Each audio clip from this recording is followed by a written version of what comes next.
యెహోవా సంవత్సరములు జరుగుచుండగా నీ కార్యములను నూతనపరచు. యెహోవా సంవత్సరములు జరుగుచుండగా నీ కార్యములను తెలియచేయి. కోపించుచునే నువ్వు ఆశ్చర్యమును చూపుతావు. నిజంగా ఎంత గొప్ప దేవుణ్ణి మనం నమ్మి ఉన్నాం. ఎంత గొప్ప దేవుడు. నిజంగా దేవుడు సంకల్పం కానీ, సమకూర్పు కానీ, సమృద్ధి కానీ, తర్వాత సహాయం కానీ, ఎంత గొప్ప దేవుణ్ణి మనం కలిగి ఉన్నామో.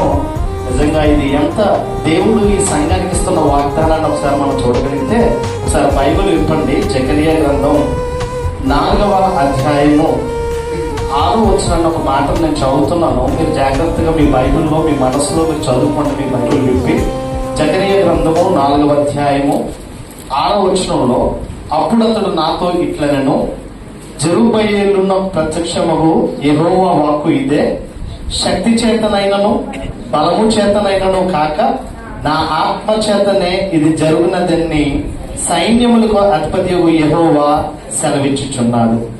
ఇక్కడ జెరుబ్బయలు అన్న కాడ కృపాసువార్త సంఘం అని పెట్టుకుంటే, కృపాసువార్త సంఘమునకు ప్రత్యక్షమగు యెహోవా వాక్కు ఇదే, శక్తి చేతనైనను బలము చేతనైనను కాక నా ఆత్మ చేతనే ఇది జరుగునదని సైన్యములకు అధిపతి యెహోవా సెలవిచ్చుచున్నాడు. నిజంగా ఇదంతా చక్కగా జరగడంలో నిజంగా 1 year నిజంగా ఈ సంఘాన్ని ఇక్కడ ఎక్కువ అన్యజనులు నశించిపోతున్న ఆత్మల పట్ల భారం కలిగి, మరి ఎంతో స్వార్థ భారం కలిగి, దేవుని ప్రణాళికను ఎరిగి, మరి ఇక్కడ పరిచర్యను జరిగించడంలో ఏ సహాయం లేదు, ఏ సమకూర్పు లేదు.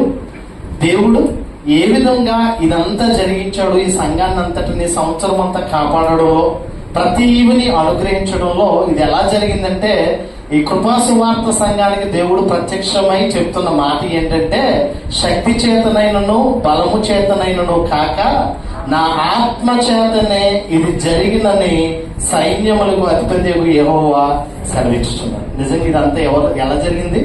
దేవుని ఆత్మ ద్వారా, పరిశుద్ధాత్మ నడిపింపు ద్వారా ఈ సంఘాన్ని అంచెలంచెలుగా వృద్ధిపరచడంలో కృపాసువార్త సంఘము ఎడల దేవునికి ఉన్న కృప అధికమైనదని నేను హృదయపూర్వకంగా చాలా అతిశయిస్తూ, దేవుణ్ణి బట్టి, ఈ సంఘాన్ని బట్టి, పరిచర్యలను బట్టి అతిశయిస్తూ, కృపాసువార్త సంఘం పైన దేవుని కృప ఎప్పుడు కూడా అధికముగా ఉంటుంది. యెహోవా యందు భయభక్తులు కలిగిన వారి ఎడల ఆయన కృప హెచ్చుగా ఉంటుందంట. నిజంగా అలాగే ఈ సంఘాన్ని దేవుడు బలపరచడంలో ఎంతో కృప చూపించాడు. మరి అటువంటి దేవునికి మనం కృతజ్ఞతలు చెల్లిందామా? అందరూ లేచి నిలబడదాం. అందరూ లేచి నిలబడే హృదయం